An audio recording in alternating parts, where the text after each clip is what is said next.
B J ಪಿಗೆ ಯಾಕೆ ಹಿಂದೂಗಳು ಓಟ್ ಹಾಕ್ತಾರ?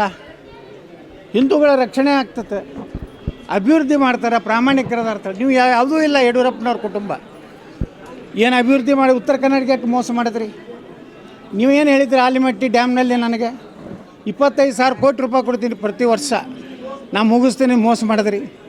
ನನ್ನ ನಗರಕ್ಕೆ ಬಂದಂಥ 125 ಕೋಟಿ ರೂಪಾಯಿ ವಾಪಸ್ ತೊಗೊಂಡ್ರಿ. ನಾವು ಭಾರತೀಯ ಜನತಾ ಪಾರ್ಟಿ ವಿರುದ್ಧ ಅಲ್ಲ, ನರೇಂದ್ರ ಮೋದಿಯವರ ವಿರುದ್ಧ ಅಲ್ಲ. ನಾವು ದೇಶ ಇವತ್ತು ಸುರಕ್ಷಿತ ಇದ್ದರೆ ನರೇಂದ್ರ ಮೋದಿಯವರಿಂದ. ನರೇಂದ್ರ ಮೋದಿಯವರು ಯಾವ ರೀತಿ ಪ್ರಾಮಾಣಿಕರಾದ್ರೆ ಅಂಥ ರಾಜ್ಯದ ಒಂದು ರಾಜಕಾರಣದಲ್ಲಿ ನಾಯಕತ್ವ ಕೊಡಿ. ನೀವು ಎಲ್ಲರೇ ಇದೇ ಕುಟುಂಬನೇ ನಮ್ಮ ಇನ್ನು ಬಿಟ್ಟರೆ ನಮ್ಮ ಗತಿ ಇಲ್ಲ.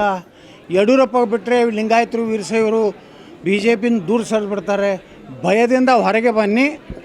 ನೀವು ನಿರ್ಣಯ ತಗೋದಾಗಲಿಲ್ಲ, ಮತ್ತು ವಿಜಯೇಂದ್ರನೇ ರಾಜ್ಯಾಧ್ಯಕ್ಷ ಮಾಡಿದ್ರಿ ಅಂದರೆ ಮುಂದಿನ ನಿರ್ಣಯ ತೊಗೊಲಿಕ್ಕೆ ನಾವು ಮುಕ್ತವಾಗಿ ಸ್ವಾತಂತ್ರ್ಯ ಇದೆ.